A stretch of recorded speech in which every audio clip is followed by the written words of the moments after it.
Mr. President, since assuming office in March this year, the progress and prosperity of my 240 million people has been my singular focus. We have taken some very difficult but necessary decisions that have rescued our economy from collapse, restored macroeconomic stability, controlled fiscal deficits, and strengthened our reserves. As a result, inflation has come down to a single digit by the grace of God, and the prospects for economic growth has revived. I would like to explain this challenge and the way we are negotiating, Mr. President, by reciting a stanza from a poem which enormously makes me very emboldened, very brave and hardworking and commit untiring efforts.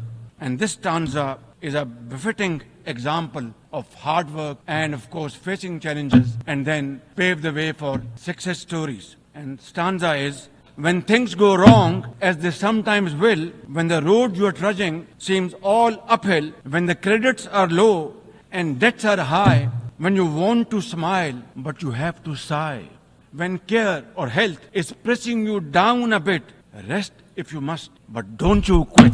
This is how, Mr. President, we have learned to face our challenges and negotiate the most daunting challenges we have faced.